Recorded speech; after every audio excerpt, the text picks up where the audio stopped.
আসসালামু আলাইকুম। সোহাগিস kitchen and home এলিমেন্টসে আপনাদের সবাইকে জানাই আন্তরিক স্বাগতম। আশা করছি আল্লাহর অশেষ রহমতে আপনারা সবাই ভালো আছেন। আপনাদের দোয়ায় আমার ছোট্ট পরিবারটা নিয়ে আলহামদুলিল্লাহ আমিও ভালো আছি। আজ শুক্রবার, সবাইকে জুম্মা মুবারক।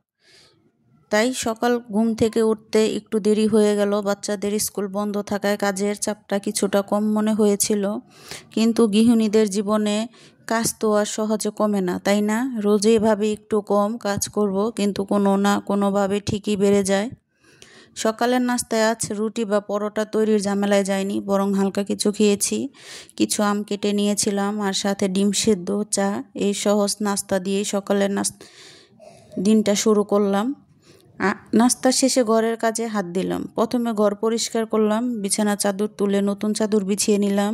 এরপর রুমগুলো সুন্দর করে গুছিয়ে ফেললাম। যে চাদরগুলো তুলেছিলাম সেগুলো ধুয়ে নিলাম, সাথে মশারিগুলোও ধুয়ে দিয়েছি। মশারি ময়লা হলে ফ্যানের বাতাসটা বেশি লাগে না। আর এই তো ফারহানার বাবা নামাজে যাচ্ছে, তাই আমি দুপুরের রান্নাটা বসিয়ে দিয়েছি। যেহেতু শুক্রবার, দুপুরের রান্নার পালা। আজ মেনুতে থাকছে ডাউল, আলু ভর্তা, আমাদের বাঙালি খাবার। আর সাথে কালকে রাত্রে আমি গরুর বট রান্না করে রেখেছি। কেউ বট বলেন, কেউ গরুর ভুঁড়ি বলেন। তো রাত্রে রান্না করে রেখেছি। এটা যতই জাল দেওয়া যায়, যতই গরম করা হয়, টেস্টটা দ্বিগুণ বেড়ে যায়। তাই এই তো আমার ডাউলটা ভালো করে সিদ্ধ করে ঘুটে নিয়েছি। এখন একে একে মরিচ, হলুদ সবই দিয়ে দিচ্ছি। ডাউলটা আমি জলপাই দিয়ে রান্না করব। এই জলপাইগুলো আমার গত বছর ডিপে ফ্রোজেন করে রেখেছিলাম। ডাউলের সাথে জলপাই দিলে আমার ছেলে মেয়ে সবাই পছন্দ করে, তাই আমি আম, জলপাই এগুলো ফ্রোজেন করে রাখি সারা বছর। তাই তো ডাউলটা বাগার দিয়ে দিলাম। একটু পাতলা ডাউল হলে আলু ভর্তার সাথে খেতে খুব ভীষণ ভালো লাগে। আর এই যে আলু ভর্তাটা মেখে নিব, শুকনো মরিচটাকে মেখে তারপর পেঁয়াজটা দিয়ে তারপর আলুগুলো মেখে নিব। আগে এগুলো মেখে তারপর আলুটা চটকে নেব। কার কার আলু ভর্তা ডাউল ভালো লাগে? আমার কাছে কিন্তু ভীষণ ভালো লাগে।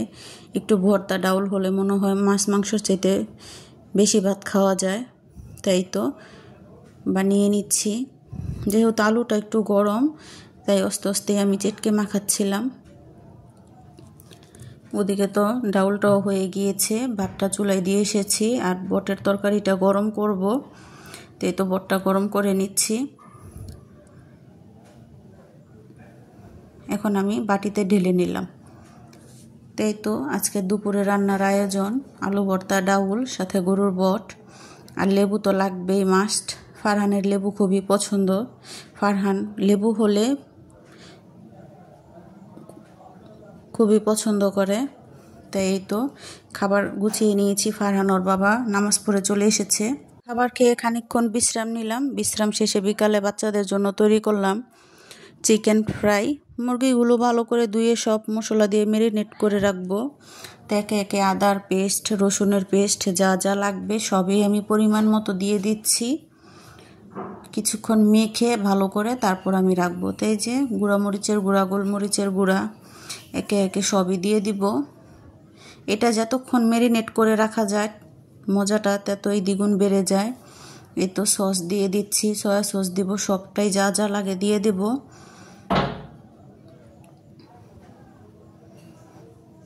এটা আমি ভালো করে মেখে তারপর নরমালে রেখে দেব 1-1.5 ঘন্টার মতো। তারপর এটা আমি সন্ধ্যার পরে বাচ্চাদের ভেজে দেব।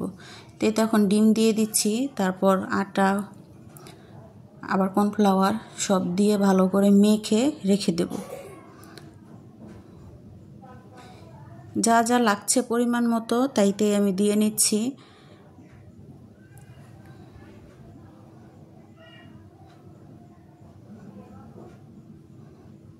ভালো করে আমি এটা হাত দিয়ে মাখিয়ে নিচ্ছি, হাতের সাহায্যে। যে কোনো কিছু ম্যারিনেট করতে মাখাতে গেলে আমার হাতের মাধ্যমে মাখলেই মনে হয় ভালো হয়। আর এই যে ফলটাকে কে কী ফল বলেন অবশ্যই জানাবেন। তাই তো এখন আমি ফ্রিজ থেকে বের করে নিয়েছি চিকেনটা। এখন আমি এই যে গরম তেলে ভেজে নেব, উল্টে পাল্টে টাইম নিয়ে ভেজে নেব। অল্প অল্প আগুনে ভাজবো যেন ভিতরে ভালো করে হয়। বেশি আগুনে ভাজলে দেখা যায় উপরের লেয়ারটা হয়ে যায়, ভিতরে কাঁচা থাকে। যে জিনিস দেখতে সুন্দর এটা কিন্তু খেতেও ভালো লাগে, তাই না? তাই তো এক এক করে আমি পুরোটা ভেজে নিচ্ছি। এই তো ভেজে নিচ্ছি, পরে আবার এগুলো উঠিয়ে যেগুলো ভাজা বাকি আছে ওগুলো দিব। তা আবারও ছোট্ট একটি রিকোয়েস্ট করছি, আমার ভিডিওটি যার যে আপু ভাইয়াদের ভালো লেগেছে অবশ্যই একটি লাইক দিয়ে পাশে থাকবেন, কমেন্ট করে জানাবেন। সবাই ভালো থাকবেন। আল্লাহ হাফেজ, আসসালামু আলাইকুম।